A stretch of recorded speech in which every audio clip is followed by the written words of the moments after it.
morning, everybody. Just as a precursor, it's pretty great as an Irishman working in cannabis to be in Cape Town speaking about this wonderful industry in what is a very short space of time of this industry evolution. So I'm going to talk today a little bit about what is unique about Africa, where does it sit within the global landscape, and what I suppose are the learnings that Africa can take when growing the cannabis industry. So my name is Stephen Murphy. I'm CEO of a company called Noble. We're a global media and data group. Within our portfolio of companies, we have a company called Prohibition Partners, which does insights, intelligence, and strategic consultancy. Cannabis Europa, which is an event focused on shaping the future of cannabis in Europe. European Cannabis Week, which takes place every June in London, and then Italis, which is a SaaS platform. We've been in the industry since early 2017, and because we put out a lot of intelligence, a lot of information, and a lot of data, we get approached by a whole array of different people. So we work with regulators to help them shape their framework. We work with investors to help them understand and identify opportunities, and we work with operators to actually execute on their strategy. But it's the atmosphere or the cross-pollination of all of these different groups that help us properly understand what is happening within the global cannabis industry. So we do an awful lot of analysis on what is happening around the world, and we were the first to do Europe, we were the first to do Latin America, we were the first to do Africa. And what we try and do is cross-compare what is happening in these regions and how the global cannabis industry will evolve over the next 10, 20 years. And when we talk about the African market, it is very much in its infancy. The size of the opportunity here is pretty significant, but it is in its infancy in terms of from a development standpoint. And what we're going to try and do today in these 12 and a half minutes is to uncover some of the learnings that Africa can take.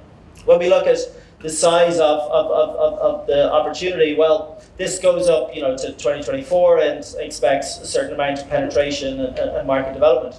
But already you can see that there is a sizable addressable market within Africa that, if regulation allows for, can be accessed. But what is most interesting about Africa and how it is different when you look at other geographical areas is just how prevalent cannabis is and how integral it is to the culture and how it is part of society. If we compare African users of cannabis, they are by far the largest consumers in the world. But it goes beyond just pure consumption. It is very much part of tradition. It is very much part of society within a number of regions. So working in cannabis in Africa, it's when we talk about cannabis in Europe or talk about cannabis, say, in North America, we go purely from a medical perspective or maybe an adult use and recreational perspective. I think the picture and the topic in Africa goes a little bit more. So when we try and shape regulation, we need to understand the intricacies of the existing culture, the existing climate, and the existing communities that are currently and have been involved with cannabis for quite some time. So we look at how things are unfolding. So 4 or 5 years ago, there was pretty much nothing happening in Africa. Today there is 4 markets there's another 6 markets with very strong legislation sitting behind currently being discussed in their local parliaments. There is different debates happening from a medical perspective, there's debates happening from an adult use perspective, and very interestingly there is a lot of push towards using this as an industrial perspective, and for Africa to lead the way on global cultivation and global production. When we try and push through regulation anywhere around the world, there's a preference to do so by medical, and I don't think Africa should be any different. The rationale being that patients are very much the ones who are most, I suppose, in demand and in requirement of access to medical cannabis. So trying to blend regulation between adult use and medical when talking to regulators generally doesn't work. So when talking of cannabis, especially cannabis access and cannabis, medical cannabis, we look at the medical first. But that is obviously not to say that the recreational angle, shouldn't be considered. There is a high prevalence rate. It does tend to follow. There is levels of rationale as to why we should look at adult use. In terms of from an existing, what we call black market consumption and black market production, cannabis is obviously, or Africa is obviously one of the biggest producers in the world. Not just within South Africa itself, but in many jurisdictions all around Africa are responsible for the global supply. And there is, if you are to legalize that, there is an economy that we can take into the mainstream. There is skill sets that can be brought into the mainstream, and there is fundamental knowledge that needs to be accounted for as we go through this transition of making this from a black market into a mainstream market. When kind of understanding the pros and cons of cannabis in Africa, there's 6 kind of main points that I thought were very prevalent on what made Africa stand out from the rest of the world. One, there's obviously the economics of doing business in Africa. That is everything from the land to the labor to the supply chain. Secondly, there's the regulatory framework. We're starting at a base in a lot of these markets, and usually what has happened around the world is they have kind of tended to copy existing models, be it in Israel or in Canada. But what we're now seeing with some of the African nations is they are trying to adhere to not only best global practices, but also incorporate their own traditional best practice, which incorporates how cannabis has played a role in society within their own countries. Africa, or South Africa, is a very good case in point. From understanding it from a commercial co-op perspective to actually looking from an R&D medical market and trying to relay that into current regulation. From a prevalence rate, what we've struggled with in other markets is there is and had been a stigma around cannabis. So you are trying to attract users into the space. You don't have that. Within Africa. There is a very strong consciousness as to the benefits, the pros of cannabis. The varieties of cannabis and the different usages of cannabis.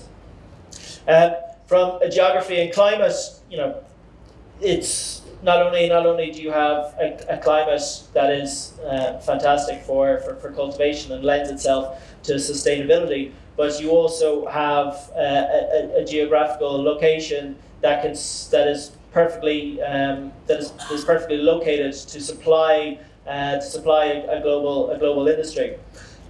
Fifthly, you've got sustainability, and Africa has obviously been a hotbed for sustainability over the last 20 years, from renewable energy onwards. As cannabis is a very early stage industry, looks to be not only a sustainable industry, but a point of sustainability for every industry that it borders and touches. Africa has policies, has regulation, has lots going for it and skill sets going for it that can bring in this sustainability knowledge into the cannabis space. And finally, supply chain management. We're not at the first stages of cannabis manufacturing. We're further along the supply chain, and Africa has the benefit to take the early learnings of what is happening in the industry. Case in point, there is a lot of conversation going around globally that there is more cannabis in the market than there is consumers. And that, is the case. There is cultivation happening all around, not just Africa, but all around the world, where cultivators are focused on getting their product into Germany. So there is hundreds upon hundreds of tons being cultivated from Colombia to Australia, with the focus on being Germany. But if you look at the actual consumption and the volume that is currently being consumed in Germany alone, it's around 7-8 tons. So there's hundreds and hundreds of tons that are just sitting in warehouses that are currently being underutilized. And what we can realize and what we can look at is there's a longer term need with cannabis, and there's a longer term kind of market, but the rush to focus on short-term cultivation burns a significant amount of capex, and there isn't an addressable market for that to be supplied to. So when planning for cultivation, there isn't a need for African countries to rush into major cultivation initiatives. There is a timing there which can be spent, or better spent, trying to understand the plant a little more, trying to understand different levels of formulation, trying to understand it from an R&D or maybe from a commercial point of view. And this is the point, there's patience. The patient count is going to grow, but it's going to take time. But there's obviously a whole variety of routes to access to consumers within the cannabis space. So above are, there's some examples. You've got, obviously in South Africa, you have a very good route to market for over-the-counter products, cannabis-based products that don't breach thresholds. And the variety of those are evolving every single day, from beauty to food to drink to women's health to pet care to textiles. But we're also seeing it from an industrial perspective as well. From the proper usages of hemp, Africa plays a very interesting point, which is looking for 1, sustainable materials, 2, low-cost materials, and 3, materials that can be cultivated within the region and grown within the region. So, what we're trying to do is take some of the core learnings, be it, that governments who have been paying significant amounts of import taxes and import expenses on importing very expensive drugs can cut that significantly by bolstering or doubling down on local initiatives and local R&D to replace those alternatives. The regulators, they're very much first phase. They're learning along the way, and frustration is all well and good when channeled correctly, but it needs to be cooperative, and we as an industry need to share best practices with government, with regulators on a consistent basis.